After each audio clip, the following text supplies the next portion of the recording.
I can't think of a better way to start my Labor Day weekend than by that. Woo! Thank you. Good morning and happy Labor Day weekend. Welcome to the Unitarian Universalist congregation at Shelter Rock. My name is David Carl Olson.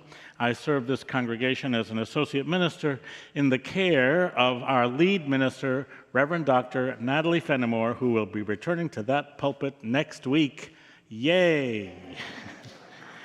Whether you're a visitor, a newcomer, or a longtime member of this congregation, you are welcome here. Whether you're joining us in this room or if you're at home either right now or at some other time, you are welcome here. Wherever you are on your spiritual journey, you are welcome to this place and this time. In this community, we use science, reason, and an open heart to explore life's many mysteries. To learn more about this congregation or more about Unitarian Universalism, please feel free to stop by the welcome desk in the lobby or to go to our website, UUCSR.org.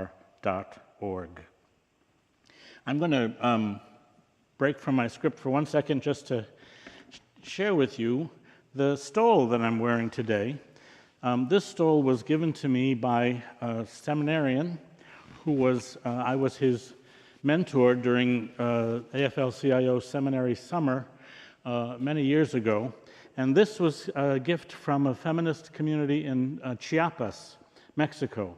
And they would say that while the red is the dominant color, which has to do with the coming of spirit, that we see in here all kinds of different colors, which reflect the colors of Indian corn, but also reflect the colors of the human family.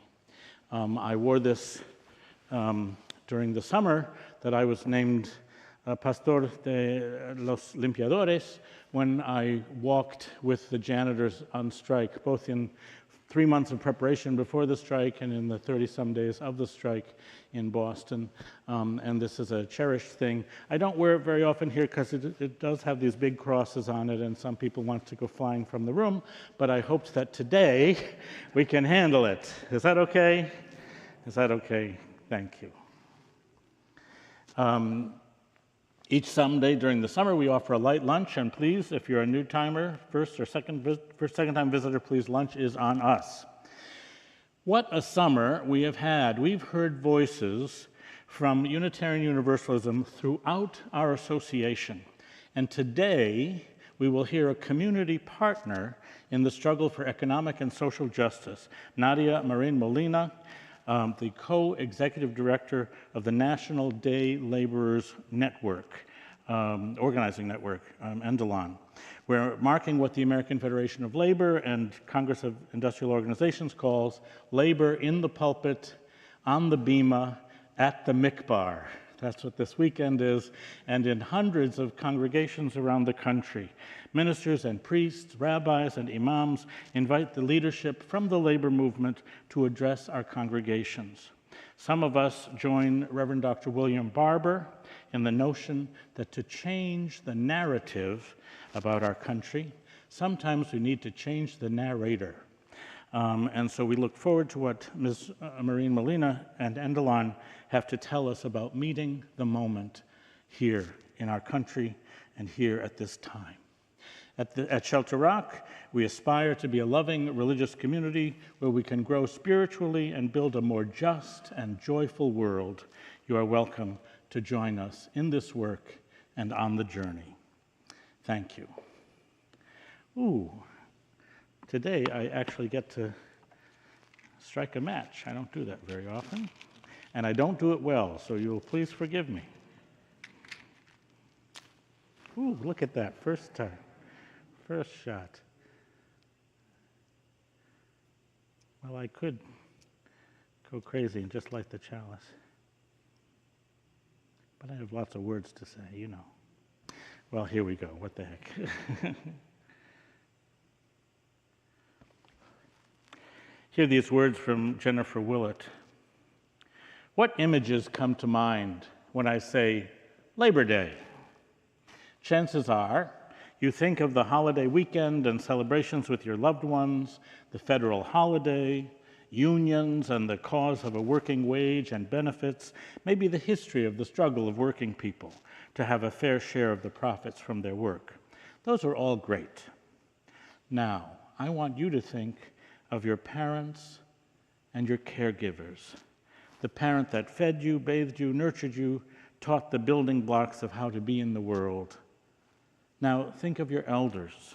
Who shops for them? Who goes to the doctors with them? Who cleans them and cares for them when they begin to fail, when we begin to fail? Now, think of those that have mental and physical challenges of differing degrees. They come in all ages. Who assists them in the daily tasks that make day-to-day life easier and sometimes possible at all?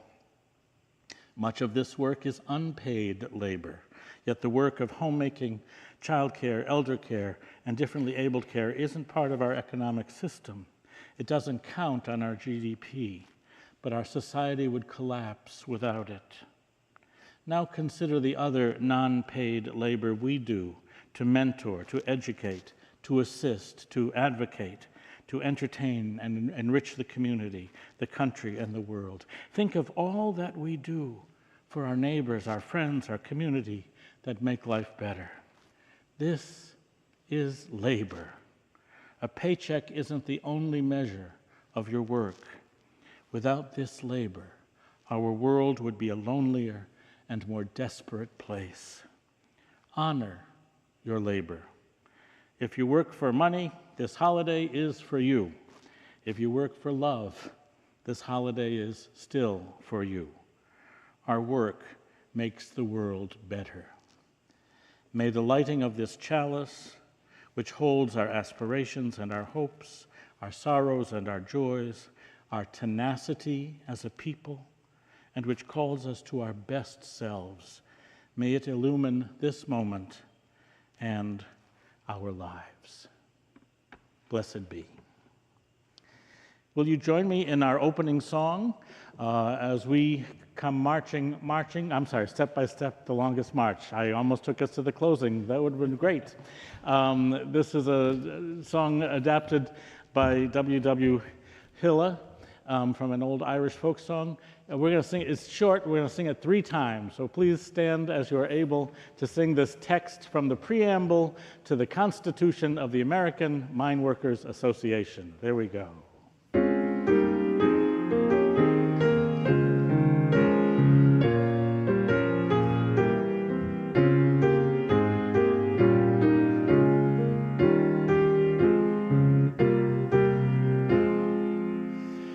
Step by step, the longest march can be won, can be won. Many stones can form an arch, singly none, singly none. And by union we will can be accomplished still. Drops of water turn a mill, singly none, singly none. Let's do that again. Step by step, the longest march can be won, can be won. Many stones can form an arch, singly none, singly none. And by union what we will can be accomplished still. Drops of water turn a mill, singly none, singly none. One more time, almost sotto voce, almost just in yourself. Sing it to yourself. Step by step, the longest march can be won, can be won. Many stones can form an arch, singly none, singly none. And by union what we will can be accomplished still. Drops of water turn a mill, singly none, singly none. Take a deep breath and let it out. Take another breath. I take it to the side and imagine all the people with whom I am moving in this world in struggle. Deep breath. Let it out and feel the energy of all that labor pass through you. And a huge breath from earth to sky. Big breath.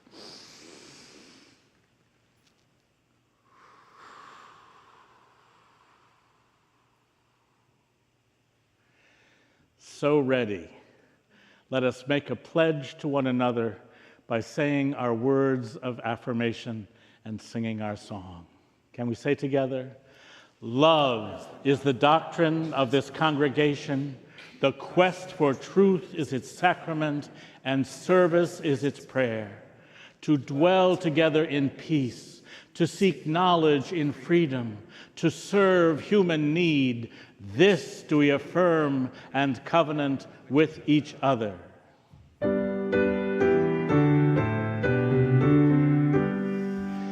From all that dwell below the skies, let songs of faith and hope arise.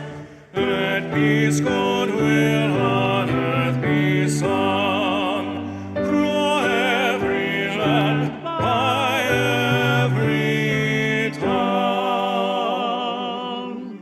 Please be seated. Now, you're allowed today to be a little noisy.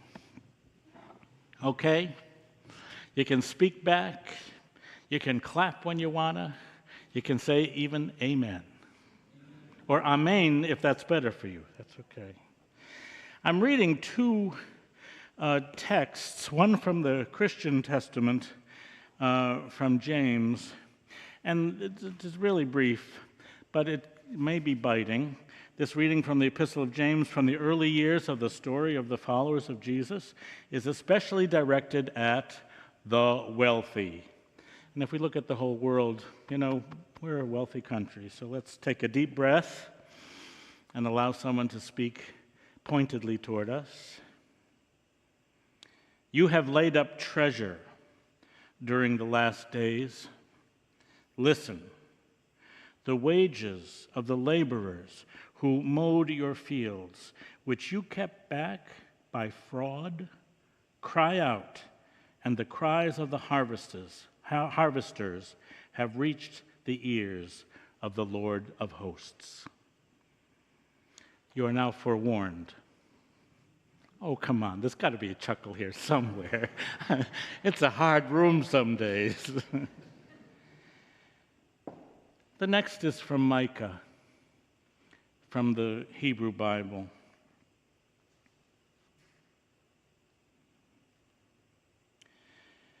There's an argument here about what's really going on in the world.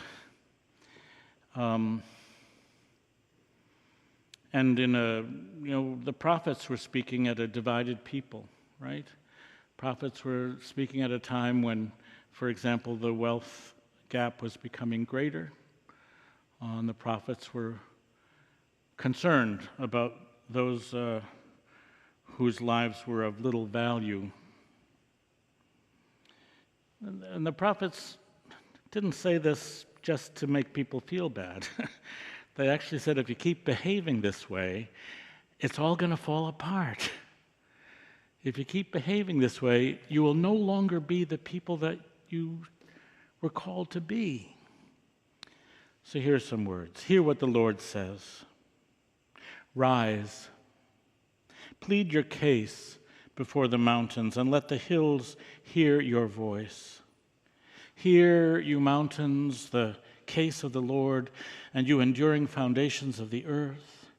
For the Lord has a case against his people, and he will contend with Israel. O my people, what have I done for you? In what have I wearied you, he says? Answer me. For I brought you up from the land of Egypt and redeemed you from the house of slavery. And I sent you Moses and Aaron and Miriam. With what shall I come before the Lord and bow myself before the God on high? Shall I come before him with burnt offerings, with calves a year old? Will the Lord be pleased with 1,000 of rams, with 10,000 rivers of oil? Shall I give my firstborn for my transgression, the fruit of my body for the sin of my soul? He has told you, O mortal, what is good, and what does the Lord require of you, but to do justice and to love kindness and to walk humbly with your God. Here ends the reading.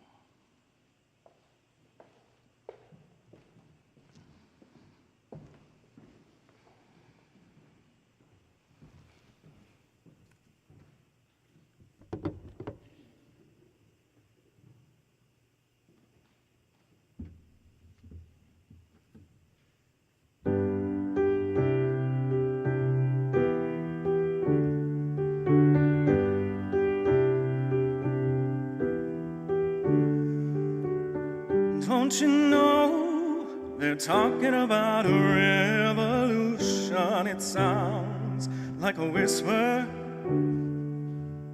Don't you know they're talking about a revolution? It sounds like a whisper. while they're standing in the welfare lines, crying at the doorsteps of those armies of salvation, wasting time in the unemployment lines, sitting around waiting for a promotion. Don't you know they're talking about a revolution? It sounds like a whisper. Poor people gonna rise up and get their share. Poor people gonna rise up and take what's theirs. Don't you know you better run, run, run, run, run, run, run, run, run, run.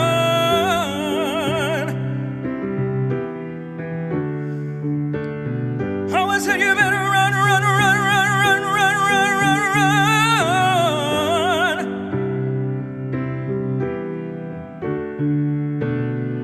run. 'Cause finally the tables are starting to turn, talking about a revolution.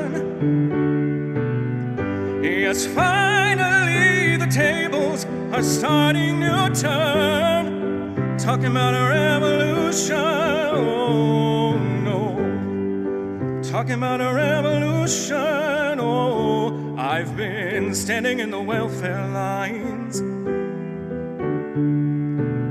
crying at the doorsteps of those armies of salvation, wasting time in the unemployment lines, sitting around waiting for a promotion. Don't you know they're talking about a revolution? It sounds like a whisper. And finally the tables are starting to turn, talking about a revolution. And finally the tables are starting to turn, talking about a revolution. Oh no, talking about a revolution. Oh no, talking about a revolution. Oh no.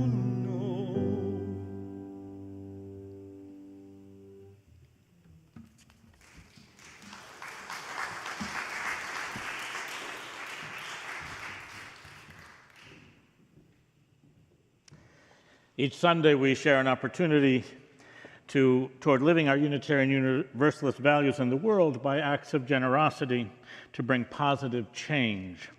During the months of July and August, we are invited to support Rewild Long Island, which is dedicated to collaborating with local communities across Long Island to protect and improve the biodiversity, resilience, and health of our regional ecosystem. This is achieved by adopting sustainable landscaping practices centered on the use of native plants. Our community is invited to support Rewild Long Island, and you may do so by those means which are listed on the screens. And also there is a card in your, or there should be, a card in the pew which will give you a QR code as well as more descriptions of Rewild Long Island. As a recognition of our generosity, which I'm hoping will be true, I make a monthly contribution toward our partners. I hope you do too. I'm going to invite you to rise as you are able and to sing with me our little response, From You I Receive, to You I Give. From you I receive, to you I give, together we share, and from this we live. These offerings are gratefully received by those, you can keep playing, by those who would be good stewards of justice, equity, and compassion in this house, in this county, and even unto the universe. Let's sing one more time. From you I receive,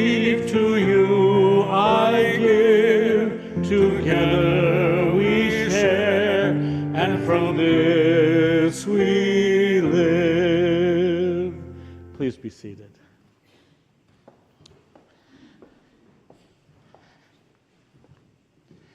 There are some days that your iPad doesn't want to cooperate. So this one just ran out of juice, which I only noticed as we came up, and I said, I can cure that. It won't go completely black in the middle of me saying something. What do I know? Okay, it's going to take a minute. We're going to take a moment to light candles. And what I'm hoping us to do when we come forward is to not only think about this in an abstract way, or in a glib way, but I want us to dig deep and to think about the people who've inspired us in the movement for social justice and for economic justice. I'm going to share with you a little song from 1886. The words were published back then. It was the beginning of the movement for the 8-hour day. And you may know that the 8-hour day had been initiated in the federal government kind of as part of Reconstruction. And office workers were beginning to experience the 8-hour day as a norm. By the way, it was still a 6-day week, but that's another story. And in some cases, more than a 6-day week. But industrial workers, both skilled workers are the ones who actually brought up the cause first, and then so-called unskilled industrial workers joined the movement. So the 8-hour day song used to be, let me remember, we mean to take things over, we're tired of toil for naught, with never enough to live on and never an hour for thought. We want to feel the sunshine, we want to smell the flowers, we're sure that God has willed it, and we mean to have 8 hours. We're summoning our forces from shipyard, shop, and mill. 8 hours for work, 8 hours for rest, 8 hours for what we will. Yes, what the heck? You may have heard a more anthemic version of that by our choir a couple of Labor Days ago, May days ago, but that's another story. We'll hear it again, I'm sure. Terence Powderly was the chair of the Knights of Labor, and the Knights of Labor were one of the initiators of the more industrial approach toward the 8-hour day. And he complained, I don't know if you heard this, but he complained that he went to too many picnics around May Day where he was asked to give these speeches, and people were more interested in being with each other and eating than listening to what he had to say. But we promise that today we're going to be giving you all of our attention. I promise, I promise. When I go to this box, I'm going to think personally of the people who have encouraged me in my development. And this may include, and I'm hoping I'm remembering them all, my grandpa, Anders George, who taught me how to plant seeds, taught me how to have a garden. I'm thinking of Maxine Klein, who was the theater director who really formed me as a public person. And she formed me as a public person by connecting my individual concerns with the larger movement, and especially the struggle of working people and people who are oppressed. I'm thinking of Charlene Mitchell. And Charlene and I sat in her kitchen late in our public life together when it seemed that the whole world was falling apart. And she said, you know what, we still have things to learn. We still have to listen, and we still have to speak. And we have to find ways to build a bigger and stronger movement if we're going to bring about that revolution that we believe is necessary. I don't know who's in your heart. I don't know who's inspired you to be here and to be thinking about this topic today, but I'm going to invite you to come to the table, to bring their names, and to maybe even whisper their names as you light a candle, and bring the intention that they placed in your heart to be part of the struggle for a new world, the struggle where every person is recognized and where labor is recognized beyond the value of a paycheck. Please come forward.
Spirit of life, come unto me. Sing in my heart all the stirrings of compassion. Blow in the wind, rise in the sea.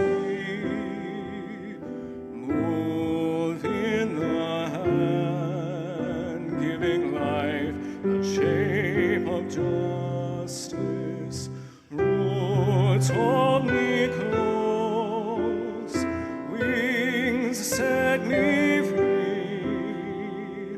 Spirit of life, come to me, come to me.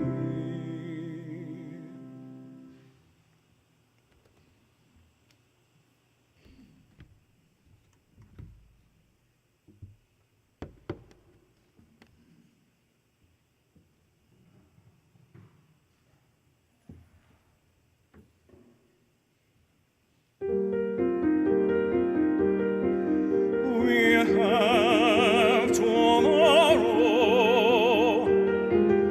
We have tomorrow right before us, like a flame.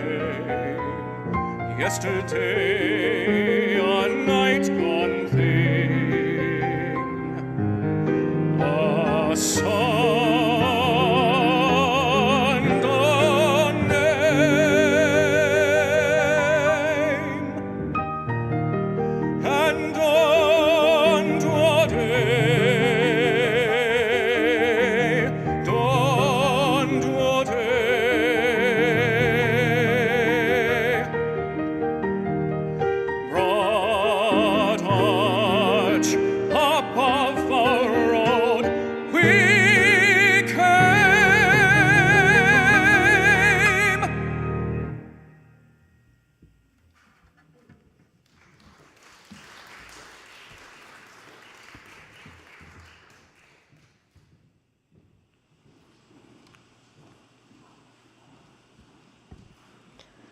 Good morning.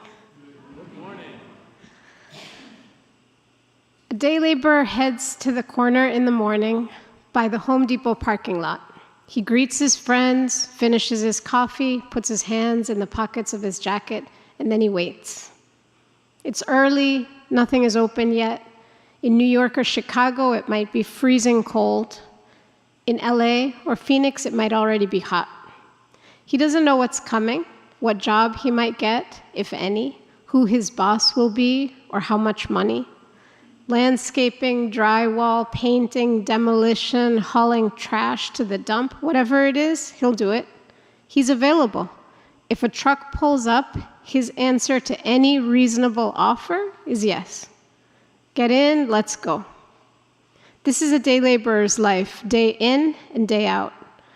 Day laborers, in Spanish, it's jornaleros, have been part of this country's labor story for all of its history. Most workers are climbing a ladder to a better life. For many of them, immigrants especially, the bottom rung or the first step is the day labor corner. Frederick Douglass's first job after he escaped slavery, escaped to freedom, was as a day laborer in New Bedford, Massachusetts. He shoveled coal and sealed the hull of ships on his way to becoming a journalist and an abolitionist, and maybe the greatest orator that this country has ever seen. Day laborers are a diverse group, but many of the ones that I've known share some things in common. They're willing, they're courageous, determined, and vulnerable. The Labor in the Pulpit program was created by the AFL-CIO for the Sunday before tomorrow's holiday. Labor Day generally honors organized labor, union women and men. But there's a reason that I'm sharing these thoughts about day laborers. Many people see jornaleros, or day laborers, as disorganized labor. They see what they think is loitering at the Home Depot or the 7-Eleven, what looks like a free-for-all job fair. And to white-collar people who are used to office attire and W-2 forms, it can seem shabby or menacing, even.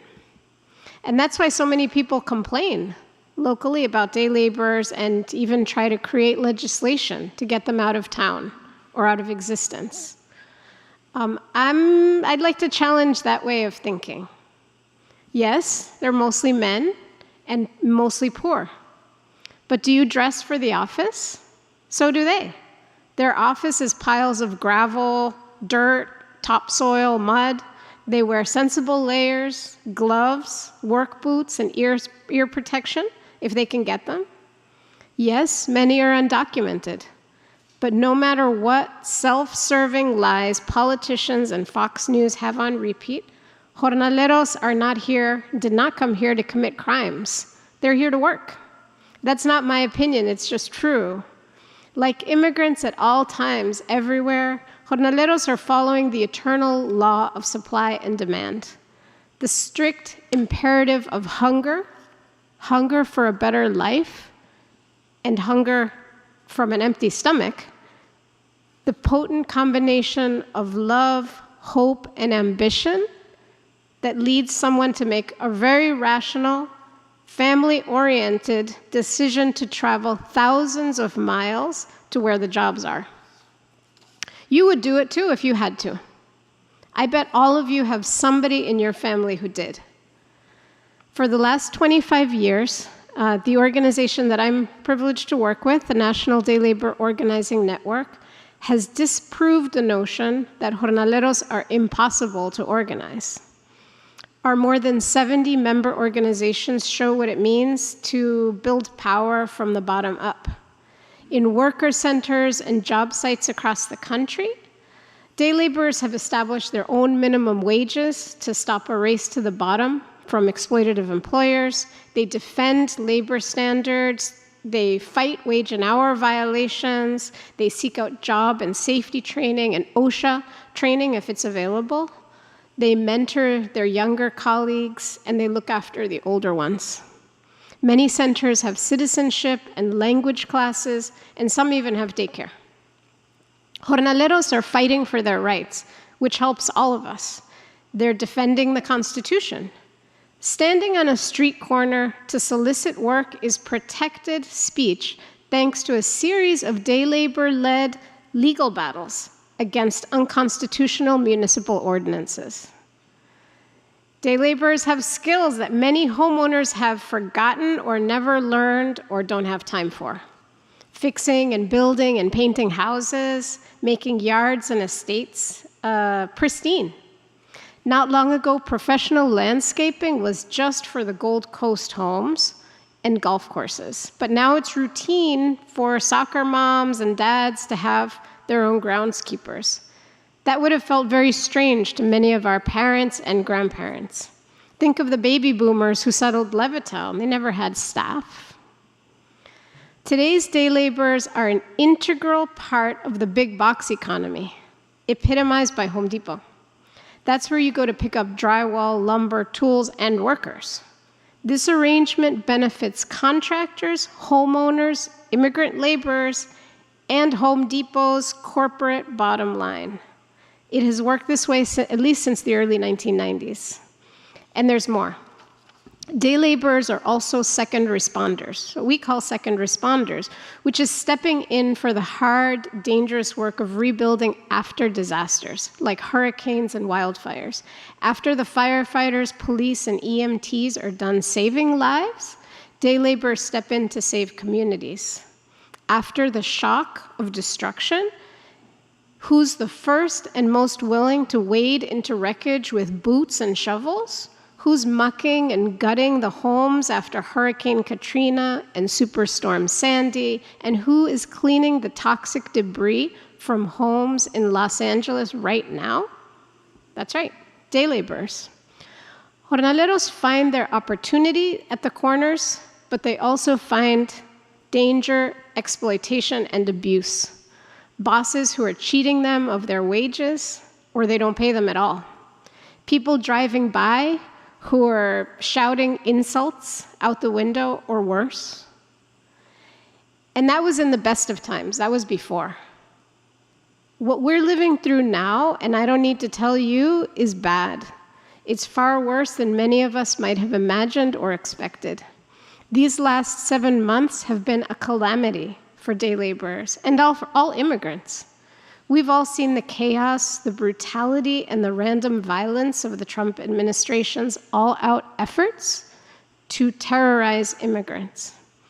Armed, masked men grabbing people in the streets and disappearing them in unmarked vans seem to belong to spy movies or war movies. Now it's real. This month, near Los Angeles, in a raid at a Home Depot, masked men with weapons chased and grabbed day laborers and chased one to his death on the 210 freeway. Random government-sponsored violence happens every day, practically everywhere. Los Angeles, New York City, and Princeton, New Jersey. Hempstead, Huntington, and Hicksville. Just last week in Hicksville, I witnessed ICE held an entire house, parents, children, and neighbors under siege for hours as they stood outside with guns and, disgustingly enough, with their own camera crews. For one person to turn himself in, and with the threat that if he didn't, the rest of the family would be arrested too. And with the Homeland Security budget recently tripled, we can expect this to happen again and again. The administration is throwing money at ICE, at least $75 billion for troops, vehicles, weapons, detention cells, whatever else they want. It's a wave of brutality that first came to swamp Los Angeles, and now it's getting bigger. It's a tsunami that's spreading and is coming to New York. Part of the problem is already here. There's a program called 287G for the section of the federal law that created it. It allows the federal government to delegate immigration enforcement to local authorities on the streets or in jails. It's how the Trump administration is extending its power, turning ICE into an octopus with unlimited tentacles, reaching into every state, city, town, village, turning every police encounter, every arrest, every traffic stop into an immigration proceeding. It's easy to see why this is bad for public safety. If immigrants know they risk being disappeared and deported anytime they encounter any police, well, they'll do everything they can to lie low and to stay silent. They're not going to report crimes or be witnesses in investigations. It's good news for criminals, but it's terrible for workers, families, and the community as a whole. 287G is in Nassau County. It's a signed agreement, and we need to expose and oppose the damage that it's doing already. County Executive Bruce Blakeman is walking in lockstep with ICE and its false narrative of immigrant crime. He recently put out a story with photos of 42 young Latino men who were arrested and may well be deported before any trial on their crime for which they were arrested occurs. So where's the evidence, or where's due process? Well, to Nassau County, it doesn't seem to matter. They have already been convicted in the court of public opinion. So this is my labor in the pulpit message today. This is what the AFL-CIO and other unions have said for generations. We, the people, have to organize. The union is what makes us strong. And as our organization says, solo el pueblo salva el pueblo. It means only the people save the people. Day laborers have spent decades organizing themselves, and now they're organizing everybody. We call it, one initiative we call Adopt a Corner. It's a national program that offers people of goodwill ways to walk in solidarity with jornaleros and with other immigrants. Not just day laborers, but every immigrant who's been a target of the administration's campaign of cruelty. Day laborers, car wash workers, restaurant workers, students going to school, parents going to pick them up, people going to court hearings or asylum interviews. It's hunting season on Long Island and across the country, and DHS is handing out masks and weapons. Documented or undocumented immigrants are the prey. Day laborers are not different from the targeted population. All immigrants our workers are at risk of being grabbed, but day laborers are the easiest to find. Adopt a Day Labor Corner invites people to solidarity with their most vulnerable immigrant neighbors. It's as easy as showing up at a corner with donuts and coffee and know your rights information. Getting to know the jornaleros, looking out for them, watching, witnessing, and documenting what happens on the corner. Taking photos and videos. If someone is taken, getting their names and details. Their loved ones urgently need that information, and you can help get it. It can be intimidating and even frightening. It can feel like putting yourself in harm's way. But the action that we're inviting is not looking for confrontation or violence. There's strength and courage in numbers and in people having each other's backs. So what else can you do? What can we all do? Some of you are already doing it. It's inspiring to see Long Islanders banding together to defend immigrants. As some of you did in Port Washington, supporting Fernando Mejia, the bagel store manager who was abducted in June.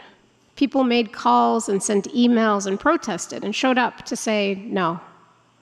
If I had to sum it up with a few words, I would put it this way. Think about what's happening and what you're going to do about it. If you wonder what you would have done in 1930s Germany or in the Jim Crow South, you're doing it now. Don't tune out or turn a blind eye or a cold shoulder. Act.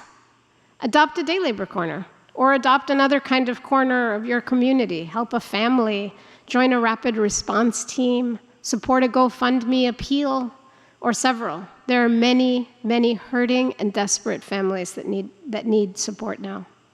Hire a day laborer. It's legal and it's easy.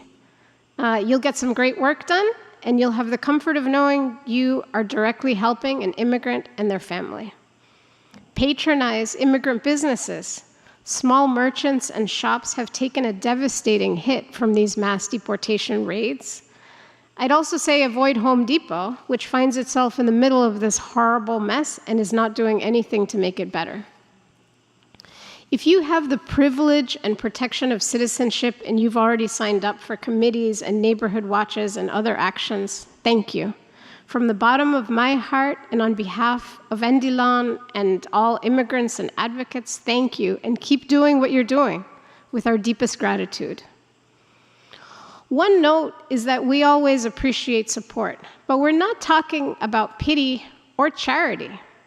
There's a lot that's wrong about how people talk about immigrants and how the media covers the issue of immigration today. And the big part of this problem is the attitude of pity, the idea that immigrants are helpless and can't do anything for themselves. The day laborers say, we don't want charity, we want solidarity. Immigrant workers build, beautify, enrich our communities and deserve much better than what is happening today. There's an old labor song, which is called Solidarity Forever, and which I think expresses this perfectly. It says this, it says, "It is we who plowed the prairies, built the cities where they trade, dug the mines and built the workshops, endless miles of railroad laid. Now we stand outcast and starving midst the wonders that we made, but the union makes us strong. We know that we have a long way to go. We have to organize and we have to take action. So, manos a la obra. Let's put our hands to work." Thank you.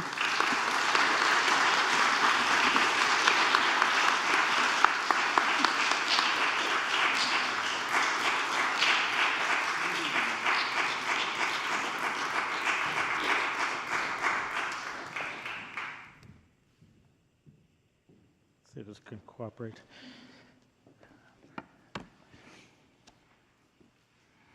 From the bottom of my heart, thank you. You may know that I have I hate saying this in public, I have a household of day laborers in that place where I have a home, in Baltimore. And one chose to self-deport 2 weeks ago. We talked it through, it made sense.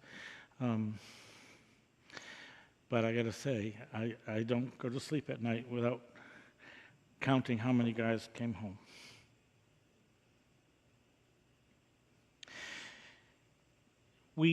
Oh shoot.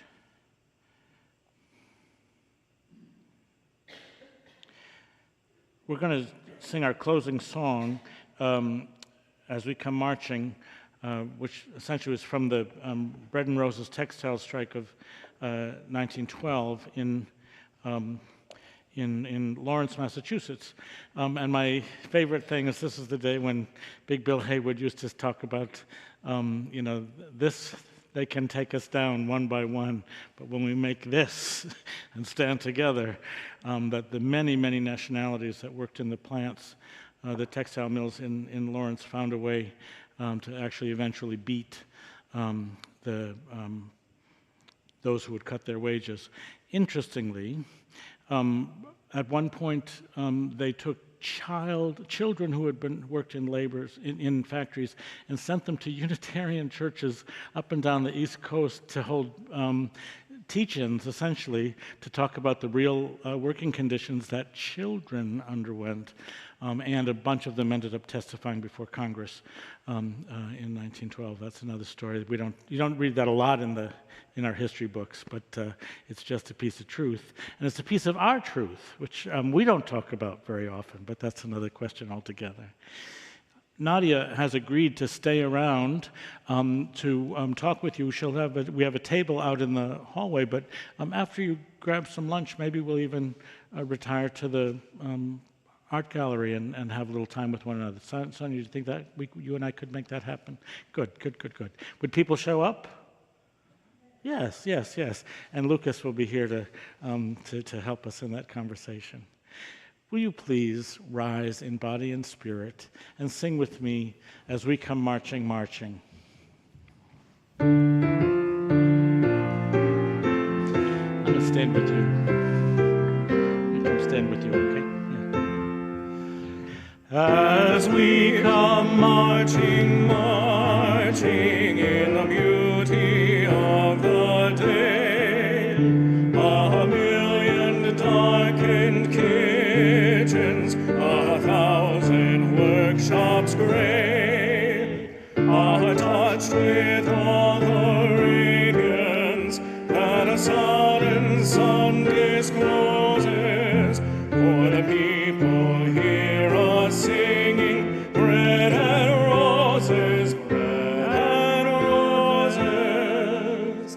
As we come marching, marching, we battle to for men, for they are women's children, and we mother them again. Our lives shall not be sweated from birth until life closes. Hearts starve as well as bodies, they are bread, but give us roses. As we come marching, marching, you hungered women dead, go crying through our singing their ancient song of bread. Small art and love and beauty, their drudging spirits new. Yes, it is bread we fight for, but we fight for roses too. As we come marching, marching, we're standing proud and tall. The rising of the women means the rising of us all. No more the drudge and idler, tenants toil where one reposes, but a sharing of life's glories, bread and roses, bread and roses. Hear these words of Gordon Clay Bailey. Go now, not in haste, but with intention. Walk as if generations are watching, because they are. Let your life be a gift to those you will never meet. Let your heart be a compass when the path is unclear. May the ancestors behind you give you courage. May the descendants ahead of you give you vision. And may love, that great eternal force, hold us all in the sacred web of life. Go in peace, go in purpose, go in love. We extinguish this flame, but cannot extinguish the light of truth, the warmth of community, nor the fire of commitment. These we carry in our hearts until we are together again. Blessed be. Let's go for a walk. Let's get out of here.